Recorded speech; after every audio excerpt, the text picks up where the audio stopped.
Okay. Dah start eh?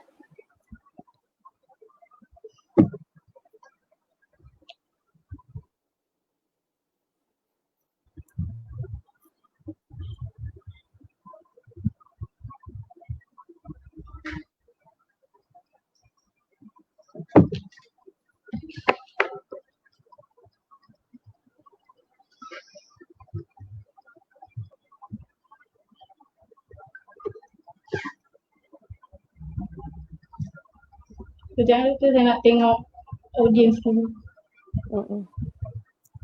Ni bukan FB Live kan? Ni apa?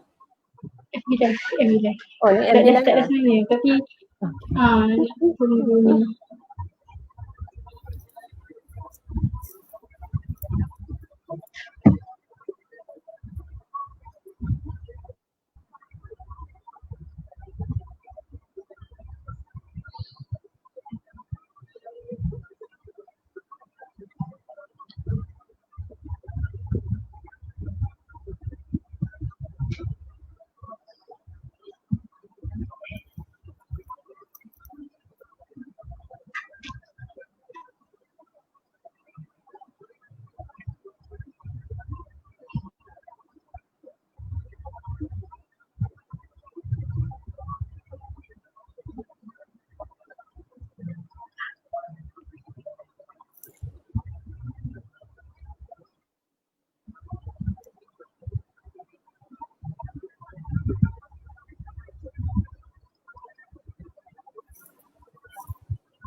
Kalau kat sini kita tak nampak siapa yang audience kita.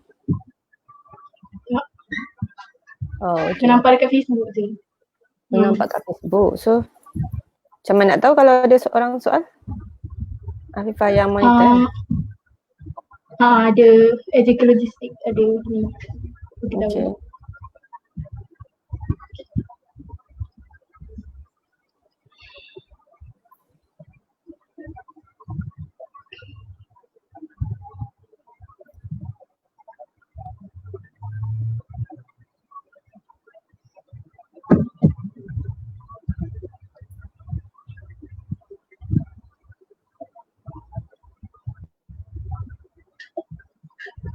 Okay, baiklah. Bismillahirrahmanirrahim. Assalamualaikum warahmatullahi wabarakatuh. Salam sejahtera dan salam satu Malaysia.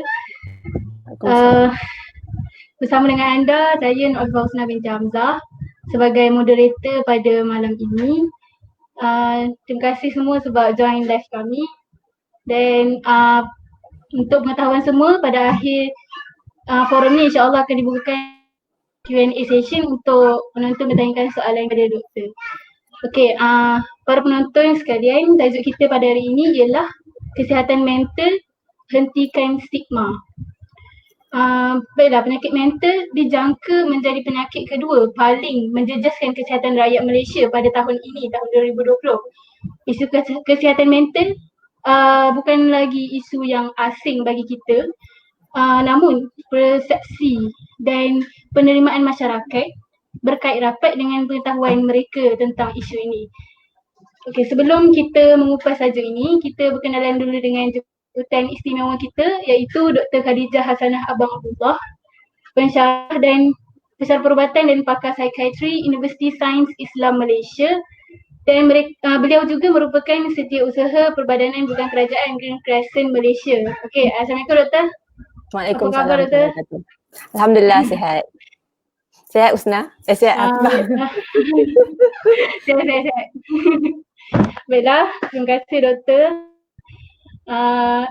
Kita akan tanpa membuang masa, kita teruskan perbincangan kita. Pada awalnya mungkin ada di kalangan kita memandang isu ini dari perspektif yang berbeza. Jadi persoalan saya yang pertama ialah, apakah itu penyakit mental? Silakan Doktor. Okey. Assalamualaikum warahmatullahi wabarakatuh. Bismillahirrahmanirrahim. Jadi, apa itu penyakit mental ya? Penyakit mental ni something yang memang dah saya rasa sekarang ni banyak diperkatakan ya, kerana ramai yang merasainya sebenarnya. ya, dan ramai memerlukan bantuan. Okey. Jadi bila kita kata apa itu penyakit mental, ya. Penyakit mental ni sebenarnya salah satu penyakit yang manusia akan dapat lah, ya. Dan kalau ikutkan specialnya penyakit mental ni sebab dia berkenaan dengan kita punya otak, ya. Dan otak kita ni satu organ yang sangat penting, ya. Kalau anda bandingkan dengan komputer, ya, dia macam CPU. Ya, jadi dia pusat yang menentukan operasi satu badan kita lah. Ya, jadi satu benda yang organ yang sangat penting, dan apabila organ ini terganggu fungsinya, ya, terutamanya disebabkan oleh stres contohnya, jadi ia boleh menyebabkan simptom yang kira macam dia bukan physical symptom yang kita nampak macam patah kaki ke, kan, sakit-sakit badan ke, tapi simptomnya membuatkan orang tertanya-tanya, kan, kenapa macam ini, ya. Okay, so kalau kita lihat, ya, antara simptom penyakit mental ni, contohnya macam mudah risau, ya, susah hati, ya, sedih berpanjangan, ya, jadi cepat marah, ya, tak boleh nak fokus, susah nak tidur ataupun nak tidur lama saja, kan, ganggu selera makan, ya, sama ada nak makan banyak atau nak tak ada selera makan, ya, dan ia juga boleh menyebabkan, ya, kalau lebih serius boleh menyebabkan contohnya seseorang tu rasa macam tak mau hidup dah, ya, nak cederakan diri, tak mau hidup dah. Dan ada juga yang mengalami simptom kita katakan halusinasi atau delusi, ya. Halusinasi ni bila mana ada ada satu senses yang berlaku, ya, tapi tak ada stimulation kat luar, ya. So maksudnya macam contohnya tak ada orang bercakap kat luar tapi signal tu dah sampai ke otak. Ya, jadi dia dengar seolah-olah macam ada orang bercakap dengan dia. Ya, jadi itu dinamakan halusinasi. So boleh mendapat simptom sebegitu. Ya, kemudian delusi ni apabila seseorang tu percaya 100%, ya, 100% dia percaya tentang sesuatu tapi benda tu memang tidak benar. Ya, jadi simptom dia agak nak kata pelik sikit lah, kan, yang menyebabkan orang kadang-kadang tak pasti ni penyakit mental ke ataupun ni gangguan syaitan ke, kan, jadi ataupun ni orang ni malas saja, kan, kadang-kadang macam tu. Ya, jadi penyakit mental ni kalau nak mudah, ya, kita faham, ya, sebenarnya dia salah satu penyakit yang manusia boleh dapat, ya. Dan bezanya dia mengganggu organ otak kita, ya, otak ataupun minda kita. Jadi bila sebab otak kita ni kawal, ya, seluruh badan kita, pergerakan kita, emosi kita, ingatan kita. Jadi bila dia terganggu, simptom dia macam-macam. Bila simptom dia pelbagai, jadi cara dia manifest, ya, mungkin buat kita tertanya-tanyalah, kan, ni apa benda ni, kan. Okey.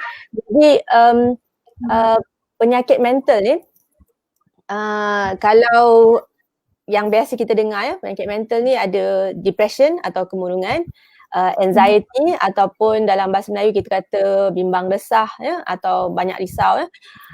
Kemudian ada juga penyakit kita panggil psikosis, iaitu macam skizofrenia, ada bipolar, ada masalah ketagihan pun penyakit mental juga, ya.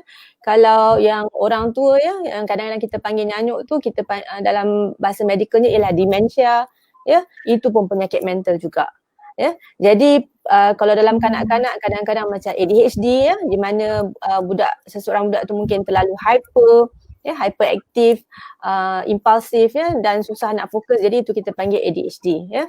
Selain daripada itu autism, ya, dalam kanak-kanak selalunya. Jadi penyakit mental ni ada pelbagai, ya, sebab otak kita ni kawal banyak benda, kan, jadi simptom dia pelbagai, ya. Dan saya rasa yalah, untuk nak cerita setiap satu tu panjang ceritanya, tapi kesimpulannya begitulah, ya. Itulah padat yang mampat isi yang doktor bagi. Jadi saya nak tanya soalan yang kedua, apakah perbezaan antara stres dan depresi? Okay, stres dan depresi ya. Okay, stres ni kalau saya tanya Afifah lah soalan ya. Balik. Stres ni benda yang bagus ke tak bagus? Dia bagus. Dia bagus. Okay. Bagus. Kenapa bagus? Sebab dia melindungi diri kita dan buat kita move forward. Yes, okay. So stres ni perlu sebenarnya. Kan kalau biasa kita cakap stres ni orang akan nampak selalunya negatif kan. Stres ni benda tak baik tapi sebenarnya betul kata Afifah, stres ni bagus dan stres ni sebenarnya penting. Ya. Tapi stres ni dia akan, kalau kita tak ada stres langsung dalam hidup kita ni, kita akan duduk diam-diam aja, tak buat apa-apa.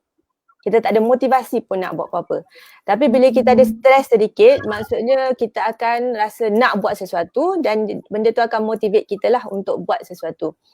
Tapi bila stres ni berpanjangan, dia sampai satu tahap yang kalau betul-betul just nice ya, dia di optimum level tu maksudnya kita akan prestasi kita akan optimum juga. Maksud kalau saya suka bagi contoh masa time kita mungkin hari sebelum nak exam lah. Masa tu tiba-tiba kita bersemangat nak belajar, time tu kita boleh revise betul-betul kan, kita baca masuk pula kan. Lepas tu and kita dah maksudnya masa tu fokus kita sangat bagus. Okay. Tetapi jika stres itu berpanjangan ya, dia lebih lagi daripada tu, dia akan menyebabkan badan kita mula jadi penat. Kita akan rasa penat, ya, exhausted dan lama-lama kita akan rasa simptom anxiety tu datang. Kita rasa resah, gelisah, rasa risau. Kemudian dia akan menyebabkan kita rasa burn out juga. Macam dah tak larat dah nak buat. Ya. Dan bila burn out tu boleh menyebabkan simptom depression. Okay. So basically stres tu, ya, kalau kata stres tu tak terkawal ya, dan berlebihan boleh menyebabkan, campur dengan faktor-faktor lain, boleh menyebabkan kemurungan. Dan depression ni atau kemurungan ni, dia biasa-biasa kita akan cakap aku depressed kan. Tapi dalam term medical bila kita kata depression ni maksudnya clinical depression, di mana seseorang tu mempunyai simptom-simptom kemurungan. Okay, seperti dia rasa sedih berpanjangan ataupun rasa depressed, ya, dia rasa macam hilang minat, benda yang dia suka buat sebelum ni dia dah rasa macam tak ada perasaan nak buat benda tu. Okay, tak rasa seronok dah. Kemudian dia kacau tidur, ya, kacau ganggu selera makan, ya, dia boleh ganggu fokus. Jadi orang tu tak boleh nak fokus betul-betul. Dia buat seseorang tu rasa penat sentiasa, ya, dan boleh menyebabkan orang tu rasa mungkin perasaan macam rasa bersalah, rasa macam tak ada harapan, rasa macam diri tak guna, dan yang lebih teruk lagi apabila dia rasa mungkin lebih baik dia mati ataupun dia nak buat sesuatu untuk bunuh diri. Yang itu adalah depression, ya. Jadi stres tu boleh membawa kepada depression. Okay, baiklah. Jadi apa yang saya boleh simpulkan daripada soalan ni, saya depression ni lagi dahsyat lah. Lagi dahsyat kan daripada stres, melebihi had. Okay, sekarang ni kita dapat lihat lah dekat social media, kat mana-mana pun ada dibincangkan isu depresi dan sebagainya. Dan penerimaan masyarakat pun ada yang negatif, ada yang positif. Jadi saya ingin bertanyakan pendapat doktor tentang apakah stigma masyarakat Malaysia terutamanya terhadap pesakit mental dan kenapa mereka berfikiran sedemikian. Okay. Nak cakap pasal stigma ni, ya, apa kata kita tanya diri sendiri, ya. Cuba kalau saya kata penyakit mental, ya, cuba anda semua yang mendengar ni, cuba fikirkan apa yang datang kat kepala kita. Saya cakap penyakit mental, ya. Kalau Afifah apa? Kalau orang kata penyakit mental kan mula-mula. Dia ada sakit. Okay, dia ada sakit. Ya. Selain daripada tu, sakit di bahagian otak. Di bahagian otak, okey. Tu jawapan budak medical student okey. Kalau orang lain rasanya apa? Kat sini tak nampak respon orang lain. Ada ke di FB live? Ada di live comment. Ada orang jawab tak soalan saya? Bila tanya bila tak ada kita pula. tak ada. Okey, bila kita sebut penyakit mental ni kan apa yang datang kat kepala kita? Tapi yang saya biasa dengarnya biasanya gila lah. Kan? Okey. So kebiasaannya orang akan fikir gila. Okey. Dan selain daripada gila apa lagi?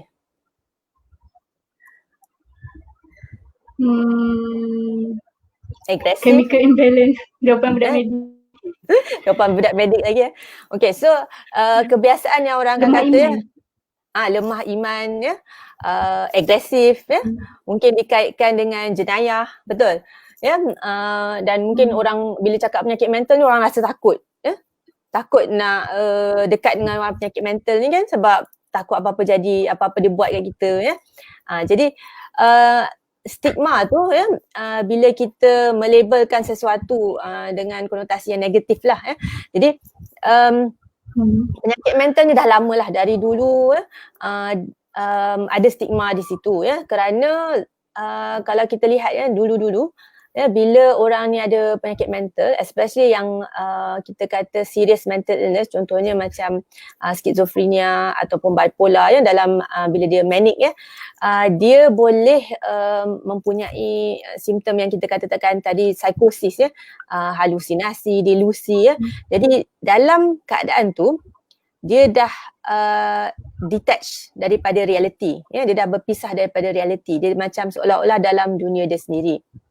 Jadi pada waktu itu mereka akan berkelakuan seperti mereka di alam lain lah jadi apabila itu berlaku zaman dulu-dulu kita tak ada ubat kan, jadi kita tak faham tentang penyakit mental, jadi pesakit-pesakit ini mereka kadang-kadang diikat, dikurung, dipasung dan orang takut sebab bila dia dalam keadaan tak sihat tu dia boleh jadi agresif, dia boleh jadi marah-marah dan sebab orang tak faham keadaan dia dan kita tak ada ubat masa tu jadi saya rasa punca dia datang daripada situlah bila kita dah zaman tok-tok kita dia ingat, dia fikir bila cakap sakit mental tu orang gila dan orang yang duduk yang macam kena kurung ke kan ataupun bersikap agresif. Okey. Jadi sampai ke masa sekarang ni pun masih ada stigma lagi sebab orang tak faham masih tak faham. Kemudian masih ada kita kata cultural belief lah, kita percaya yang kemungkinan ada sesetengah ni kalau jadi macam ni mungkin sebab gangguan, contohnya gangguan jin ke kan, gangguan jin ke gangguan saka tapi bila yang macam ni pula kita kata ni penyakit gila jadi kita ada definisi lain-lain sedangkan kadang-kadang benda tu sama saja okey. Kemudian bila dalam media pula macam contohnya dalam surat khabar, dalam TV ditunjukkan ataupun dipotretkan yang orang penyakit mental ni ada berlaku agresif, contohnya yang kita pernah baca mungkin dia bunuh ahli keluarga dia kan ataupun dia buat sesuatu jadi dia orang highlightkan itu jadi bila di highlightkan kejadian tersebut jadi orang akan samakan penyakit mental ni dengan ganas atau penyakit mental ni agresif dan penyakit mental ni menakutkan orang lain. Jadi saya rasa disebabkan faktor-faktor tu jadi dia dah menjadi satu stigma lah.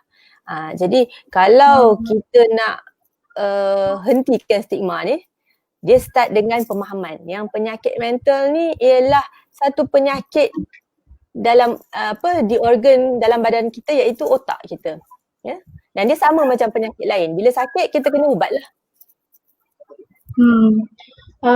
Betul, saya rasa jika seorang tu mempunyai masalah mental seperti depresi dia mungkin ada perasaan ingin bunuh diri. Tapi saya percaya yang keinginan untuk bunuh diri tidak sama dengan perbuatan bunuh diri itu sendiri. Jadi apa komen doktor tentang ini? Okey. Ha. Ya betul. Kalau nak katakan perasaan ataupun keinginan nak bunuh diri tu kan dengan actually buat benda tu, ramai saja yang mempunyai perasaan macam tu, ya. Kadang-kadang bila kita dalam keadaan yang sangat-sangat tertekan, ya, sangat-sangat tertekan dan kita rasa macam tak ada jalan keluar. Dan kita rasa baik aku mati, ya. Kadang-kadang kita punya cara kita bercakap, ya, yang kebiasaan pun kadang bila kita ni alamak matilah macam ni kan kita kata, ya. Tapi sebenarnya keinginan nak mati tu ramai je yang ada, ya. Tapi bila betul-betul nak buat, ya, attempt nak buat cubaan bunuh diri ni, maksudnya seseorang tu mungkin masa tu dia kalau kata dalam keadaan ada depresi tu, maksudnya depresi dia yang dah sangat serius lah, ataupun sesuatu yang berlaku menyebabkan pada waktu itu, ya, mungkin stres dia teramat sangat lah yang menyebabkan dia rasa sampai tahap yang dia nak bunuh diri, nak cuba bunuh diri. Okey? Menjawab ke soalan? Terima kasih doktor menjawab soalan. Okey, jadi saya nak tengok ada penonton tanya soalan daripada Syahrul Naim. Mohon pandangan doktor tentang adakah PKP dapat menyumbang kepada masalah kesihatan mental para pelajar IPT? Okey. Terima kasih Syahrul Naim kerana bertanyakan soalan berkenaan PKP ni.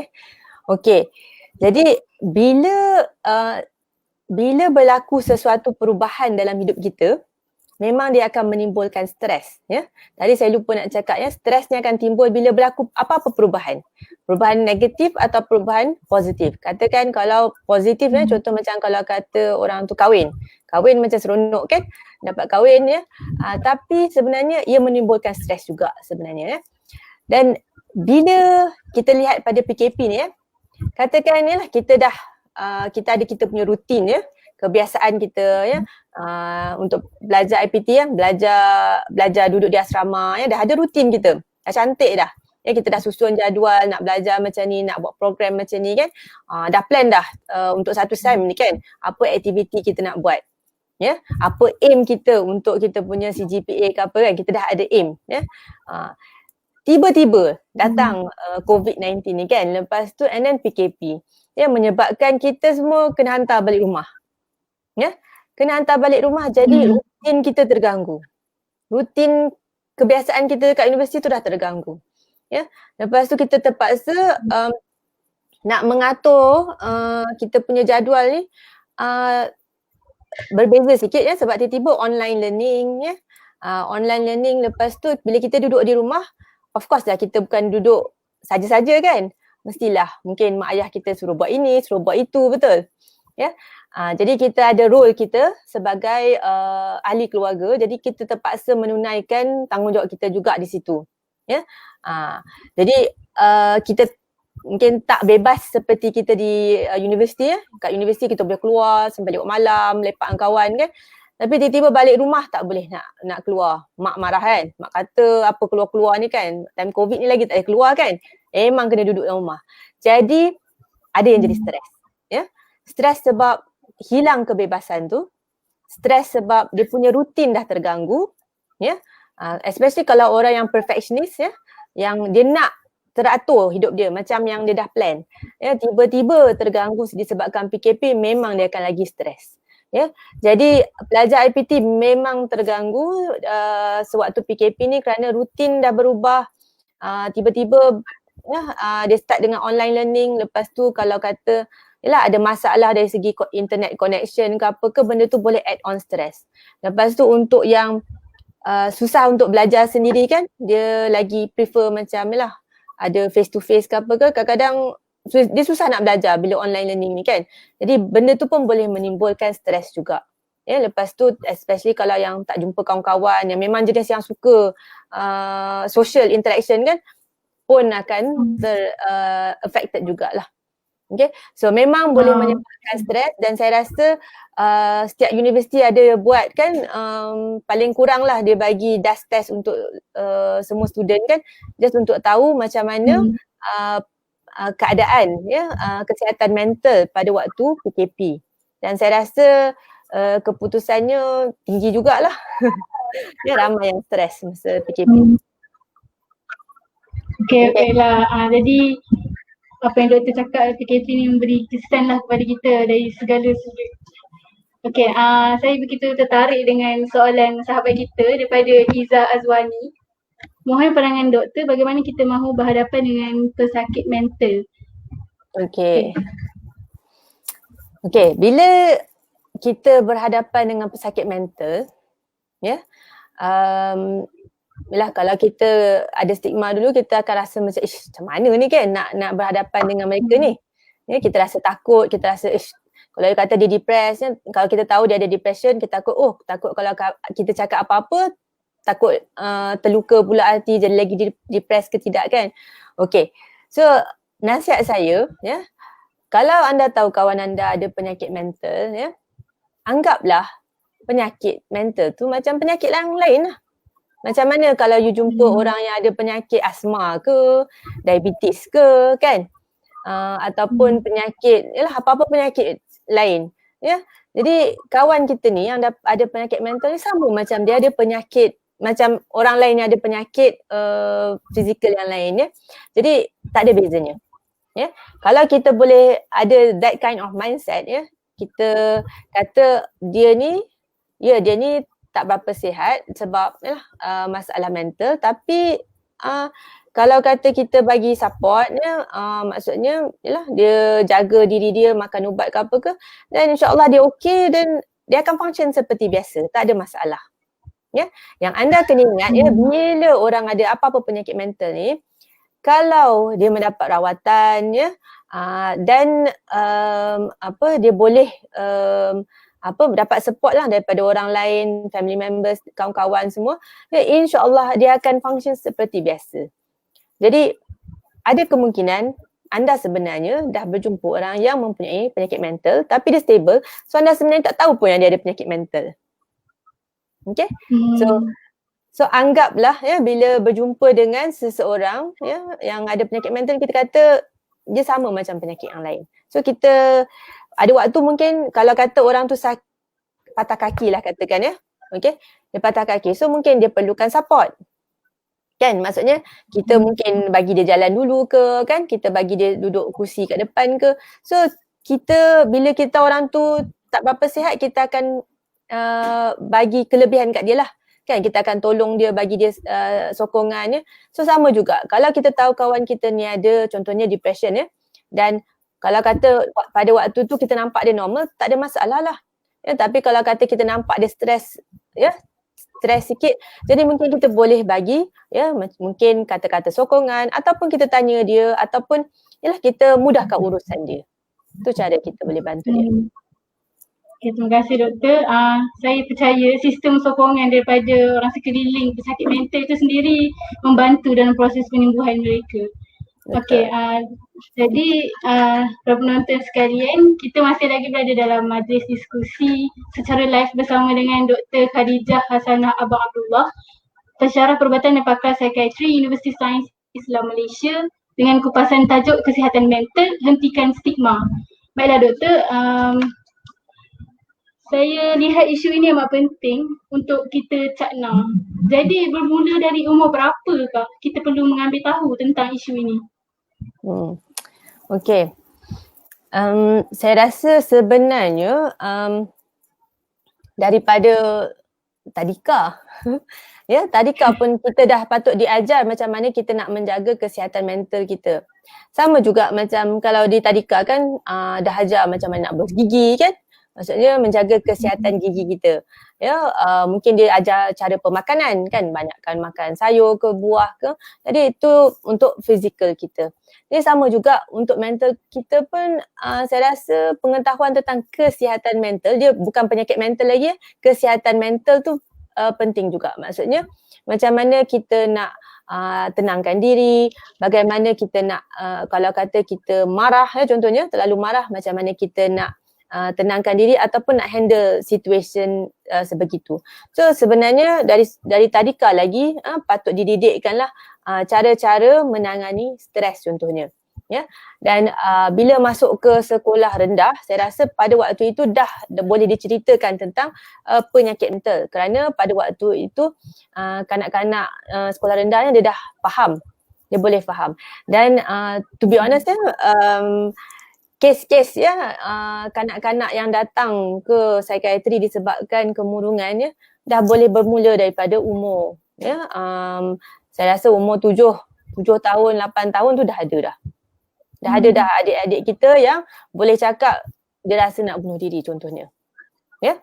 So maksudnya the fact that dia boleh cakap dia nak bunuh diri tu maksudnya dia kena ada kefahaman lah tentang apa itu penyakit mental dan apa itu kesihatan mental lah, dan bagaimana nak mengatasinya. Okay, terima kasih doktor. Saya juga percayalah first aid physical health tu sama je macam first aid mental health. Okay, jadi kita ada soalan daripada sahabat kita, Siti Nirwana. Doktor, saya ada seorang kawan yang selalu berkhayal seolah-olah dia bercakap di hadapan orang ramai. Jadi kita akan nampak dia bercakap sendiri. Adakah itu salah satu petanda masalah mental? Okay. Ya, bila bercakap seorang diri kadang-kadang benda tu boleh jadi normal. Ya, kalau kata jenis orang yang suka dia kata mumbling to self kan, so dia tengok cermin dia cakap seorang kan, mungkin dia bagi semangat pada diri dia. Ya, ada orang mungkin dia something happen lepas tu dia marah kan, jadi dia meluahkan perasaan dengan bercakap, dia marah, dia membebel. Ya. Tetapi jika dia bercakap seolah-olah macam dia bercakap dengan seseorang, macam as if dia ada conversation, jadi tu mungkinlah simptom halusinasi yang memang perlu diberi perhatian lah. Maksudnya kalau kata dia berkelakuan demikian dan memang kena dapatkan rawatan. Ya, tapi untuk kita tahu sama ada dia ni mumbling je ke ataupun dia ni memang ada masalah mental ke, ya, yang itu mungkin kita kena tanya dia, ya. Kita kena tanya dia. Okay. Terima kasih doktor untuk jawapan itu. Jadi soalan saya seterusnya, adakah terdapat satu golongan spesifik yang berkemungkinan penyakit mental ni, sebagai contoh pelajar IPT ataupun orang yang bekerja, ataupun masalah kesihatan mental ini boleh dihadapi oleh sesiapa saja? Okey. Kalau ikutkan penyakit mental ni boleh dihadapi oleh sesiapa saja. Ya, boleh oleh sesiapa saja. Tetapi of course dia ada certain golongan yang risiko dia lebih tinggi. Ya, contohnya macam kalau ikutkan baru-baru ni di Malaysia ni memang dia ada buat survey, ya, setiap 5 tahun macam tu, ya, dia namakan National Health Mobility Survey. Okay, so yang baru-baru ni ialah 2019 punya, ya, dan kalau ikutkan, ya, dia kata depression tu dalam 500,000 orang. Kalau dulu yang 2015 punya survey, dia dapati kan kita selalu dengar 1 dalam 3 mempunyai masalah mental. Tapi yang itu adalah general, ya, mental health problem. Dia tak ada diagnosis tertentu. Okay. Tapi yang untuk yang 2019 ni, survey ni mengatakan 500,000 ada masalah depression, ya. Dia highlightkan depression lah.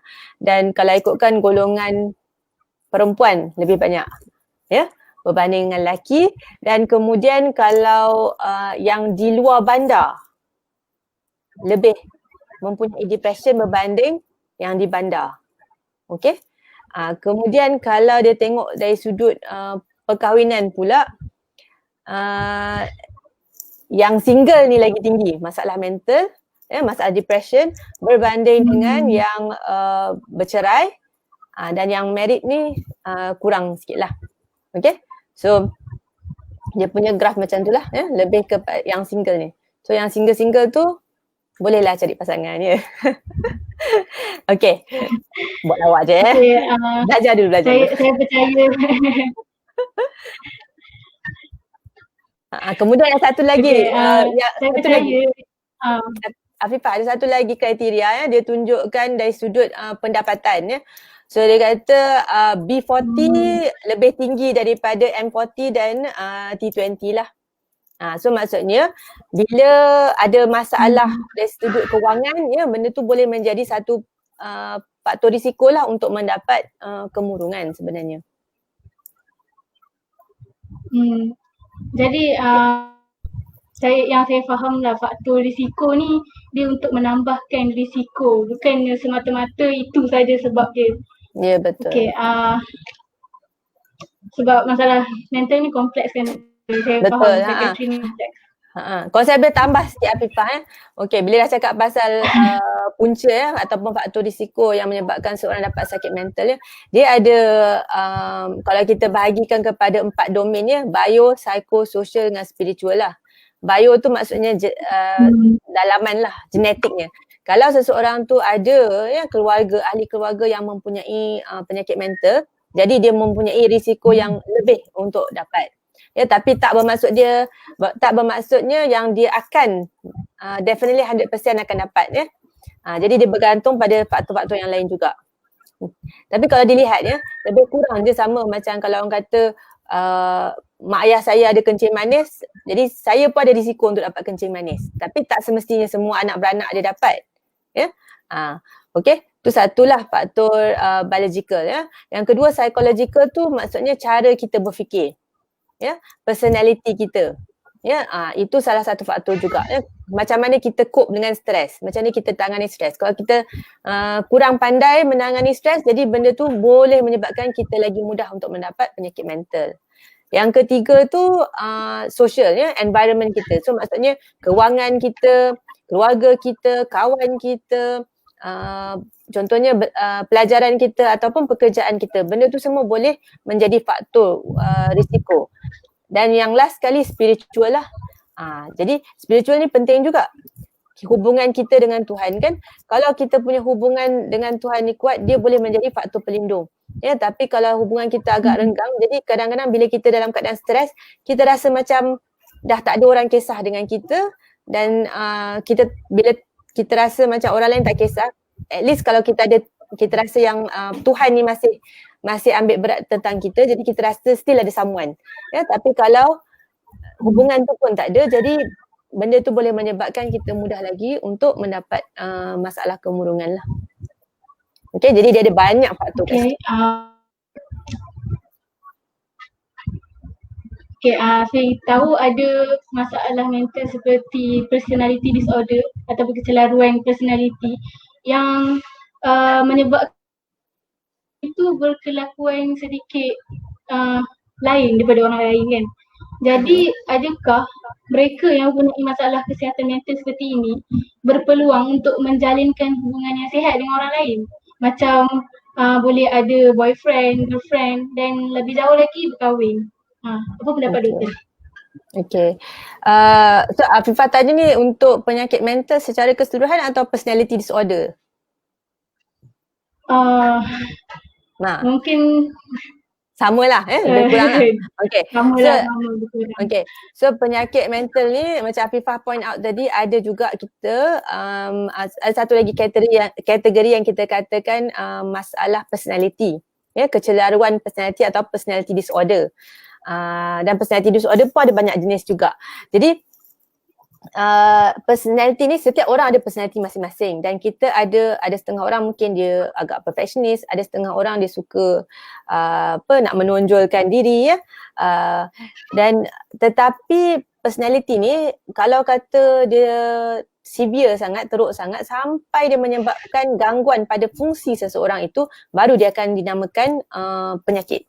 Kalau dia tak mengganggu fungsi dia tak dikira sebagai penyakit Tetapi kalau orang ni ada, ni kategori secara general lah saya terangkan tentang penyakit mental Bila seseorang ada penyakit mental, kalau katakan dalam keadaan dia tak stabil, memang akan mengganggu fungsi dia, sama ada fungsi dia bekerja ataupun fungsi dia untuk bersosial. Ya, maksudnya sosial ni maksudnya dia untuk buat hubungan dengan orang lain. Jadi dia akan terganggu di situ. Okey, tetapi jika seseorang itu yang mempunyai penyakit mental telah dalam keadaan stabil, maksudnya dia dah dapatkan rawatan, dia dah tahu cara untuk menangani stres dan dia dah tahu skill-skill untuk mengadakan untuk perbetulkan hubungan dia dengan orang lain, dan insya-Allah dia tak ada masalah. Ya. Dia boleh berfungsi seperti biasa, boleh mempunyai hubungan dengan orang seperti biasa, dan kalau kata dia nak ada berkahwin ke, tak ada masalah. Memang tak ada masalah. Ya, yang penting maksudnya dia dalam keadaan stabil lah. Okay, terima kasih doktor. Kita ada soalan penonton. Betul ke sakit BMD, bipolar mood disorder, susah untuk bekerja? Sebab saya pernah buang kerja sebab banyak MC. Ada stigma sampai orang fitnah dan hina saya. Ada gangguan mental sampai boleh cedera dekat orang lain. Apakah pandangan doktor tentang ni? Okey. Ya, kadang-kadang bila ada penyakit mental illness ni, especially macam bipolar dan skizofrenia, kita kategorikan sebagai penyakit mental yang agak serius ya. Kita katakan serius ni sebab maksudnya kawalan dari sudut ubat ya dan yang lain tu sangat-sangat penting. Ya. Jadi untuk seseorang yang mempunyai bipolar ni stabil ya, first dia kena jaga ubat dia. Ya. Yang kedua dia kena dapatkan jugalah rawatan psikoterapi ya untuk bantu dia supaya nak belajar skill-skill nak menangani stres ya, menangani masalah. Jadi supaya dia boleh kawal penyakitnya supaya tidak mengganggu fungsi dia. Yang saya cakap pasal fungsi tadi kan. Sebab kalau stabil dan tidak mengganggu fungsi, jadi dia tak ada masalah lah dari segi macam maksudnya asyik ambil MC ya. Jadi bila dalam keadaan yang maksudnya selalu ambil MC sebab tak sihat kan, tak sihat, jadi majikan akan nampak seperti orang tu tidak dapat berfungsi lah ya. Dan memang ya, kalau kata majikan yang tak faham, memang akan ada stigma di situ ya. Dan lagi-lagilah kalau rakan sekerja pun tak faham ya, dia akan macam kita bincangkan awal tadi ya, stigma ni boleh dikaitkan dengan agresif ataupun membahayakan ya. Jadi orang akan takut. Tapi untuk kita nak menangani stigma tu, maksudnya dia tanggungjawab tu pada kita ya. Orang yang mempunyai penyakit mental tu, dia kena tunjukkan yang dia boleh stabil. Bila dia stabil, maksudnya dia boleh berfungsi macam biasa, dia boleh melakukan kerja dia. Jadi insya-Allah lepas tu dia tak akan orang akan nampak daripada kita nak cakap kan, dia elok lagi kalau kata kita tunjukkan buktinya yang dia boleh stabil dan dia boleh membuat kerja dia seperti biasa. Ya. Tapi kalau kata selalu banyak MC tu, saya syorkan ya, kena bincang balik dengan doktor ya, make sure yang ubat tu sesuai dan ubat tu cukup untuk you supaya keadaan you stabil ya. Dan kalau katalah kena buang kerja pun dengan majikan tu ya, insya-Allah ada majikan lain lah. Sebab sekarang ni yang daripada pengalaman saya sendiri ya, dengan pesakit-pesakit, ada je majikan yang sekarang agak open minded ya, dan dia boleh terima ya. Bila pesakit tu ada penyakit mental kan, dia declare dia ada penyakit mental ya, ada majikan yang boleh terima ya. Tapi kita kena buktikan lah yang maksudnya you stable and you prove lah dengan you boleh berfungsi seperti biasa. Okay, terima kasih doktor. Okay, kita ada soalan daripada Nazril Junaidi. Bunuh diri adalah dosa besar dalam Islam. Apakah hukum yang ada sakit mental bunuh diri? Soalan ni agak kontroversi, jadi minta pendapat dulu doktor. Okey. Betul, bunuh diri itu adalah dosa besar ya. Dan bunuh diri ialah boleh berlaku pada seseorang yang mempunyai penyakit mental ya, pada waktu yang dia amat sangat stres lah ya, sangat stres masa tu. Okey. So untuk kita nak saya rasa kita boleh nampak ni dari dua perspektif lah. Okay. Satu, kalau kita lihat pada perspektif pesakit ya, bila dia dalam keadaan kemurungan yang teramat sangat ya, pada waktu itu dia boleh juga sampai satu tahap yang mungkin dia jadi kurang waras. Okey. Bila dia kurang waras, jadi maksudnya apa yang dia buat pada masa itu ya, maksudnya kalau kata dia buat sesuatu yang haram pun dia tak dikira juga sebab masa tu dia tidak waras. Ya. Jadi boleh juga kalau kita lihat dari satu perspektif ya, tapi kalau kita nak lihat pada perspektif lain, kita kata ada je orang yang tak stres sangat tapi dia buat juga perbuatan bunuh diri dan mungkin perbuatan itu adalah perbuatan yang dosa besar. Tetapi ya, nasihat saya, kita kita jangan judge orang. Kita jangan judge orang. Ya. Agak sukar untuk kita tahu nak tentukan masa tu dia waras ke tidak sebenarnya. Kan? Saya rasa untuk judge sama ada apa perbuatan dia tu, iaitu bunuh diri tu pada waktu itu adalah dosa besar atau tidak, itu adalah di sisi Allah saja. Ya. Cuma pada pandangan saya ya, apabila seseorang tu terlalu stres ya, kadang-kadang dia boleh jadi tidak waras. Ya. Dan pada masa itu saya rasa tindakan dia tu maksudnya sesuatu yang kita tidak boleh judge lah. Okey? Menjawab tak soalan tu? Okey, menjawab betul. Jadi kalau kita jumpa sahabat kita yang ada rasa nak bunuh diri atau sebagainya, yang pertama sekali kita jangan judge, kemudian kita bagi sokongan sebab itulah kawan. Itulah function kawan, beri sokongan. Sokongan tu termasuk kita bantu dia untuk dapatkan rawatan ya. Kalau kata dia tak pernah dapat rawatan ataupun pada waktu tu nampak dia terlalu stres sampai dia buat cubaan untuk bunuh diri kan, kita punya tanggungjawab sebagai kawan yang nampak kejadian tu ya adalah untuk bawa dia ke hospital ataupun ke klinik untuk dapatkan rawatan. Kerana pada waktu itu ya, dia sendiri kadang-kadang tak boleh nak fikir. Ya. Jadi kalau you kata kat dia pergilah jumpa doktor kan. Tapi you tak bawa dia, mungkin susah sikit untuk dia nak buat keputusan masa tu. Ya. Jadi kalau kita ada di situ ya, eloklah kita tolong bawakan kawan kita ni untuk dapatkan rawatan ya. Okey. Kita ada soalan daripada Sharifah Nur Kamalia. Saya ada nak minta pendapat doktor. Sesetengah orang kan dia suka pendam perasaan. Adakah sifat memendam perasaan itu dapat menjerumuskan diri dalam depression? Dan kalau ya, adakah beberapa cara untuk tangani perkara ini? Ya, betul Sharifah. Selalunya orang yang dapat masalah kemurungan ataupun anxiety ataupun psikosis ya, semuanya lah kebanyakannya sebab dia pendam. Ya, salah satu ciri dia ialah dia suka pendam.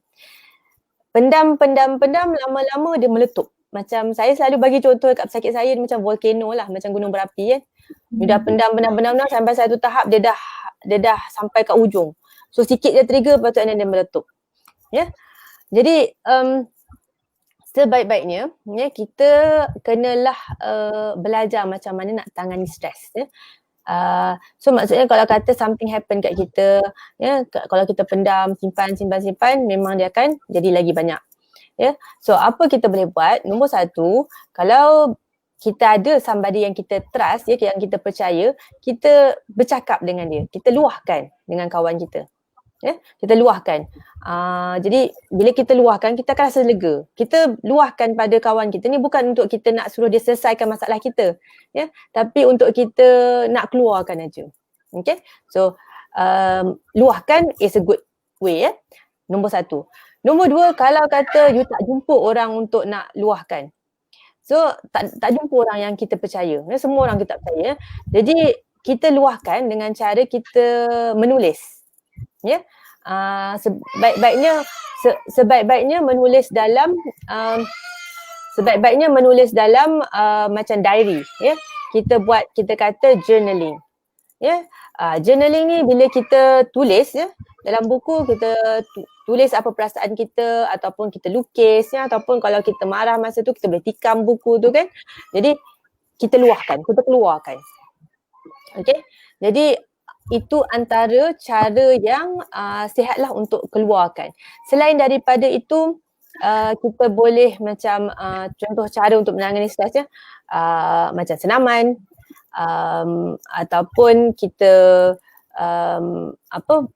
buat aktiviti yang kita suka, ya, keluar dengan kawan, ya, ada banyak cara untuk kita menangani stres. Tapi yang part yang spesifik kepada tadi pendam tu, saya rasa elok keluarkan, ya.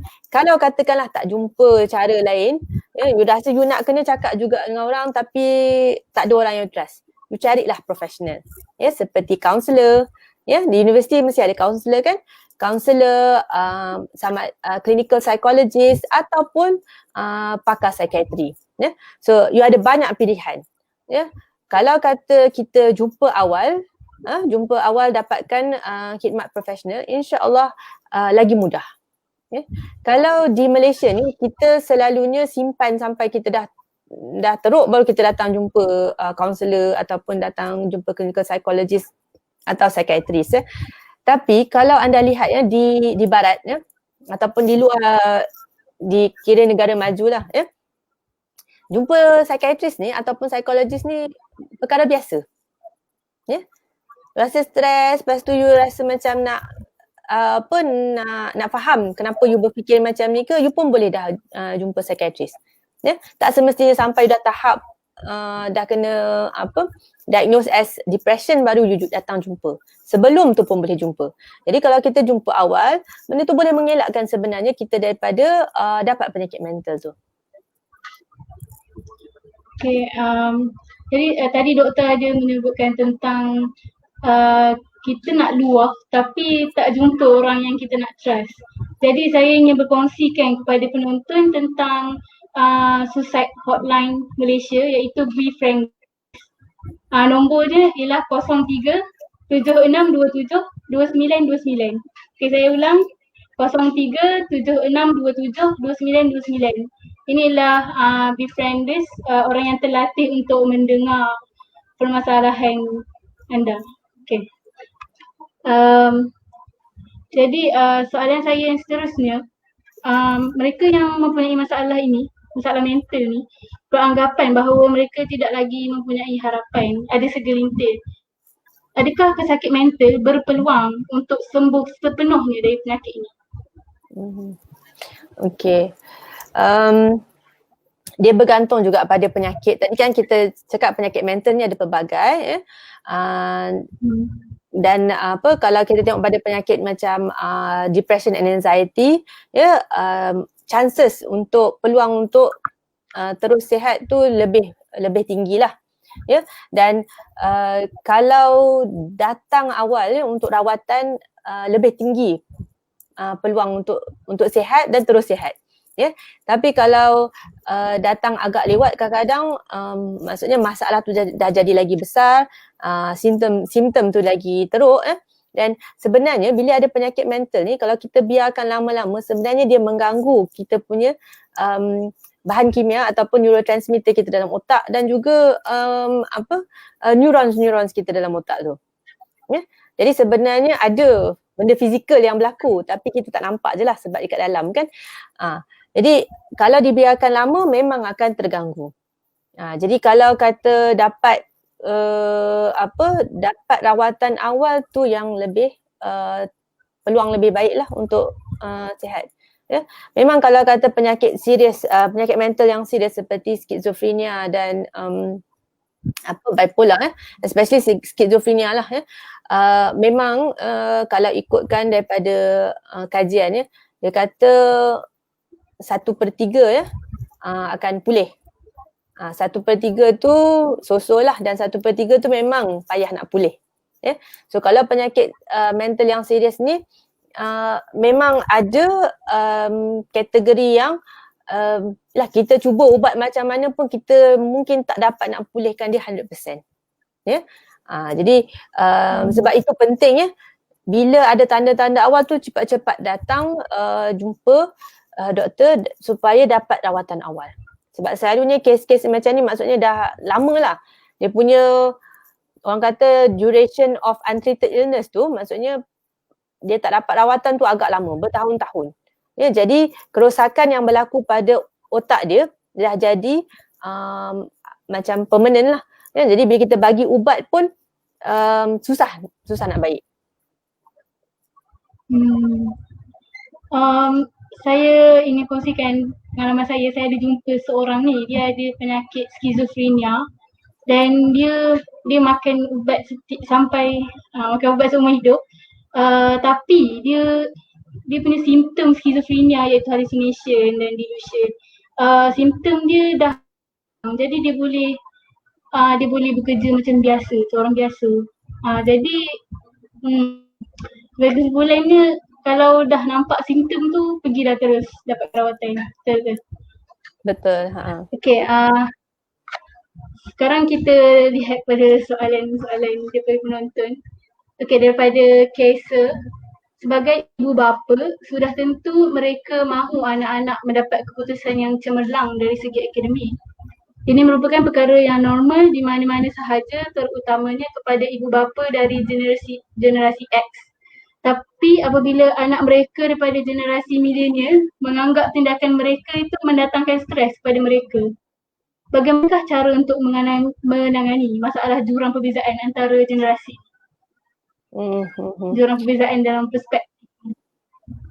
Okay, jadi boleh saya nak clearkan balik soalan tu. Maksudnya jurang perbezaan antara cara macam mana cara mendidik Lebih kurang macam tu lah. Macam parents keep pushing anak mereka untuk berjaya dalam bidang akademik. Jadi anak tu nampak parents buat tu macam menekan lah. Okay. Jadi macam mana? Okay, tu agak common juga benda yang berlaku di mana kalau kita lihat yang kita generasi ibu bapa ataupun macam kalau maksudnya generasi Afifah ni tok nenek lah kot. Jadi masa generasi tu mungkin dia dari keluarga yang susah. Jadi dia berusaha sendiri dan lama-lama dia mungkin berjaya. Lepas tu bila dapat anak dia pula dah berjaya kan. Jadi anak dia pula akan mempunyai harapan yang tinggi.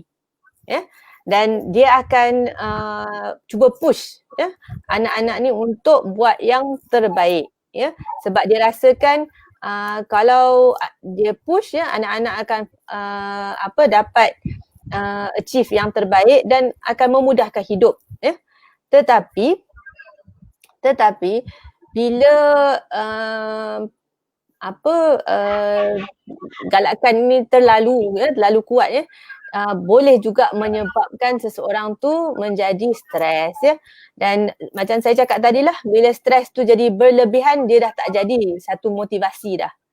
Okay, dia akan menyebabkan budak tu jadi burn out pula. Jadi kita tak maulah sampai ke tahap situ. Cuma ibu bapa, cabaran untuk ibu bapa ialah macam ni dia nak tahu kan anak ni perlukan motivasi ke ataupun dah cukup motivasi ke ataupun jangan bagi motivasi banyak sangat. Sebab anak ni pun personality lain-lain. Jadi it's a challenge juga untuk ibu bapa. Dan memang ikut pengalaman saya berjumpa dengan ibu bapa di mana anak-anak dia menjadi anak-anak dia lah pesakit saya. So anak-anak dia menjadi stres disebabkan ibu bapa ni terlalu menekan, terlalu mengharapkan ataupun terlalu meletakkan expectation tu terlalu tinggi, menyebabkan budak-budak ni jadi stres. Benda tu berlaku juga. Jadi saya rasa memang agak sukar lah ataupun agak challenging lah untuk tahu takat mana kita nak bagi. Tapi nasihat saya pada parents selalunya, benda ni, parenting ni dia trial and error juga. Dia sebab budak ni dia tak datang dengan manual. Budak-budak tak datang dengan manual. Jadi setiap budak kita kena try. Kalau macam ini tak jadi, kita kena tukar cara kita lah. Dan kita kena tengok rentak dia juga. Jadi parenting ni bukan senang. Kita kena dapatkan ilmu. Lagi banyak ilmu, lagi banyak skill kita ada untuk kita nak parent dengan cara yang terbaik. Cuma kadang-kadang benda ni boleh juga berlaku dan yelah, anak-anak pun kalau kata anak-anak tu dah besar, anak-anak pun kena faham yang bagaimana dia nak membantu supaya ibu bapa faham apa yang berlaku pada diri dia. So dia kena macam two way jugalah. Kadang-kadang ibu bapa buat macam ni, anak-anak tak cakap kan, jadi ibu bapa ingatkan okey ke tak okey ke dia pun tak tahu. Jadi anak-anak pula suffer. So anak-anak kena sampaikan pada ibu bapa juga. Jadi sebab itulah pendidikan tentang kesihatan mental ni penting. Kalau kata anak tu faham kan apa yang berlaku pada diri dia, dia boleh bagi tahu kat ibu bapa, kata apa yang ibu bapa ni buat terlalu menyebabkan dia rasa sangat-sangat stres dan mungkin kalau dia kenal simptom-simptom kemurungan atau anxiety, dia boleh katalah sampai tahap dia dah rasa begini. Jadi kena ada that communication lah. Okay, terima kasih doktor. Okay, seterusnya soalan daripada Diana Wahid. Doktor, selalunya berapa lama pasien MDD perlu depends dengan ubat? Okay, selalunya kita pun jawapan adalah it depends on the pesakit sebab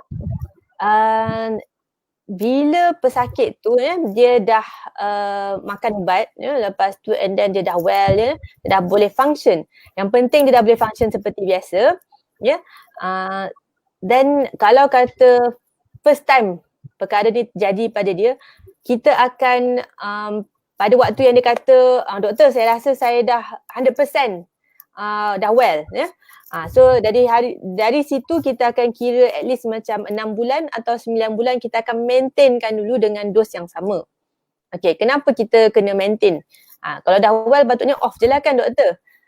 Kita maintain sebab kita nak dos ataupun ubat yang kita bagi tu akan terus menyebabkan perubahan dalam bahagian otak tu and supaya ia berkekalan.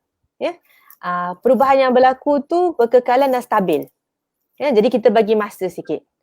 Okay, so guideline kata lebih kurang 6 hingga 9 bulan lah. Jadi kita maintainkan 6 hingga 9 bulan Bila patient dah betul-betul okay, then kita akan slowly reducekan dos tu balik. Kita tengok dah reduce, tengok respon dia macam mana. Datang balik ke simptom tu. Okay, kalau tak datang balik simptom, kita boleh turunkan lagi dan boleh off. Tapi kalau datang balik simptom tu maksudnya belum boleh off lagi lah. Okay, jadi tetapi benda ni bergantung pada pesakit lah. Saya tak boleh nak kata semua sama. Kadang-kadang ada orang memang yang kena lama sikit, ada orang insyaAllah boleh kita ikut guideline tu. Okay, kesimpulannya daripada jawapan doktor, semua dia bergantung kepada patient sendiri. Okay, jadi saya nak tanya soalan daripada Usman Cik Aziz. Kenapa penyakit mental ni semakin bertambah dalam era moden sekarang? Dan saya ada terbaca mungkin faktor zaman dan pemakanan menyumbang kepada bertambahnya prevalence kes-kes ni. Jadi sejauh manakah kebenaran kenyataan ini? Okay, saya rasa nombor satu awareness. Bila ada awareness tentang penyakit mental, jadi orang datang untuk dapatkan bantuan. Kalau orang tak ada awareness, jadi orang tak datang. Jadi benda tu tak dikira dalam prevalence tu. Okay, satu dia berkaitan dengan awareness. Kalau anda lihat sekarang mana-mana, pergilah mana-mana klinik atau hospital pesakit mental makin bertambah. Sebab orang dah sedar kepentingan dia. Dan yalah, baguslah kan, maksudnya kita punya usaha untuk menyampaikan kesedaran ni berjaya lah. Okay. Yang kedua, dia ada berkaitan dengan stres yang kita alami pada zaman sekarang. Ya. Kalau zaman sekarang kan semua benda dalam kita kata fast pace ya, laju. Kan? Bila buat sesuatu nak siap cepat, ya, kita ada banyak benda kita buat dalam satu masa. Sekarang ni dengan adanya smartphone, ya, WhatsApp macam-macam ni, jadi kita balik rumah pun bos kita still message lagi kan, tanya lagi kan, lepas tu kita masih boleh settlekan kerja kita lah. Kalau dulu-dulu kan, cuba anda bayangkan zaman dulu ya, bila seseorang tu pergi bekerja, time tu je lah dia bekerja. Bila dia balik rumah, most probably dah tak ada dah hubungan dengan office kan. Jadi dia kurang sikit stres di situ. Ya, tetapi zaman sekarang bila zaman kita yang fast pace ni, ya, semua benda nak laju, semua benda nak buat banyak benda sekali kan, nak achieve macam-macam KPI ya. Jadi kita push ourselves. Ya, kita push ourselves sampai kadang-kadang kita lupa how to balance our life, and kadang-kadang kita banyak juga yang kita miss tidur. Ya, tidur ni sebenarnya perkara yang penting. Ya. Tidur ni Allah dah ciptakan untuk kita nak recharge balik. Kalau handphone pun kena charge kan, selalu sama juga badan kita dan otak kita ni, dia kena recharge balik. Ya, dan waktu malam, waktu tidur tu sebenarnya time untuk kita punya otak dan juga seluruh badan kita untuk recharge. Tapi kalau kita skip tidur ni, ya, sebab kita nak buat kerja kan, nak habiskan assignment ke apa, kita tidur pukul 3 pagi kan, sempat tidur 2-3 jam aja ya. Ataupun tak tidur pun satu malam, minum kopi, dan kita lama-lama kita akan streskan kita punya otak. Otak tak sempat nak recharge, dan benda tu boleh juga menyumbang kepada penyakit mental. Ya. So ada beberapa faktor lah yang saya rasa menyumbang. Okay, bila memandangkan masa pun semakin suntuk, okay, saya ambil soalan yang terakhir daripada penonton, iaitu saudara Abdul Zaris. Adakah penyakit mental ini akan berlarutan jika seseorang itu tidak memakan ubat atau khidmat kaunseling? Okay. Penyakit mental. Kalau dia mengalami penyakit mental ya, kalau dia mengalami stres saja, kalau kita cakap tadi stres awal-awal tu, kalau kata dia belajar cara nak menangani stres, dia settlekan masalah dia, mungkin benda tu tak akan berlarutan menjadi penyakit mental. Tetapi sekiranya dia tak pandai nak handle stres dia dan stres tu berlarutan, dan mungkin sebab partly because of genetic juga ya, dia mendapat penyakit mental, jadi pada waktu tu dia memerlukan bantuan, rawatan lah. Okay? Dan rawatan ni tak semestinya ubat sebenarnya. Ya, kalau you datang awal, ya, kalau seseorang tu datang awal dapatkan rawatan, mungkin sebenarnya rawatan dia lebih kepada kaunseling saja. Kaunseling dan juga kita namakan satu lagi kita kata psikoterapi. Ya, di mana kita berbincang tentang bagaimana cara kita berfikir menyebabkan kita mengalami stres tersebut dan mengalami penyakit tersebut lah.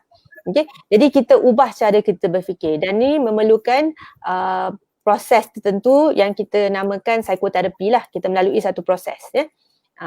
Okay, so kalau kata awal kadang-kadang psikoterapi dah cukup ya. Tetapi kalau pada waktu yang ikut assessment doktor tersebut lah ya. Kalau pada waktu dia datang tu memang psikoterapi saja mungkin tidak cukup ya, simptom dia terlalu banyak ya, ataupun terlalu kuat ya. Jadi memang perlukan rawatan dari sudut ubatan ya. Jadi bila ada ubatan, perlu juga ada yang psikoterapi tadi, dan yang saya cakap domain yang sosial dan spiritual tu pun penting juga. Maksudnya dia perlukan sokongan daripada keluarga, mungkin bantuan dari sudut macam dia punya pengajian dia macam mana, pekerjaan dia macam mana kan, dan also spiritual lah ya. Jadi perkara-perkara tu pun penting juga. Okay, baiklah. Begitu pandai lebar ya doktor menerangkan kepada kita tentang masalah mental ni. Jadi bolehkah doktor berikan sepatah dua kata sebelum kita mengakhiri forum kita pada hari ini? Okay. Pertama terima kasihlah kepada Afifah dan tim kerana menjemput saya untuk berkongsi tentang kesihatan mental.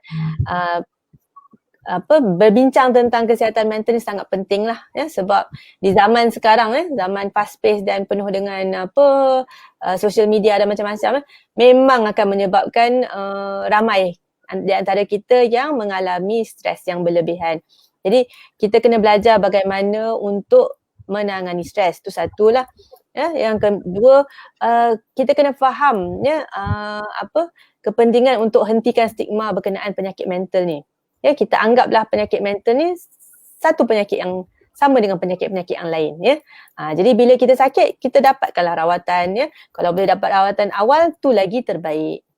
Okay, jadi saya harap apa perkongsian yang saya dah berikan pada malam ini dapat memberi penjelasan kepada semua dan cerita-ceritakanlah pada orang yang lain.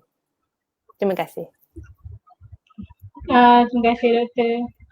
Kesimpulannya, saya beranggapan bahawa stigma terhadap kesihatan mental ni perlu dihentikan sebab mudarat dia bukan sahaja kepada pesakit mental pada masa kini tapi kepada pesakit mental yang pada masa akan datang yang sekarang ni tengah sihat mungkin satu hari nanti memerlukan bantuan juga.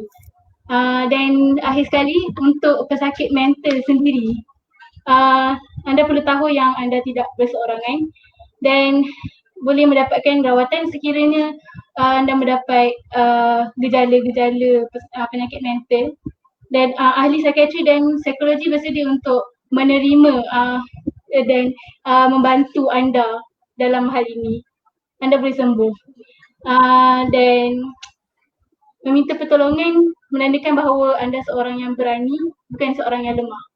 Okey, sekian saja daripada saya ucap kerana sudi menerima jemputan kami dan terima kasih juga kepada para penonton kerana sudi meluangkan masa bersama kami pada malam ini dan saya memohon maaf atas segala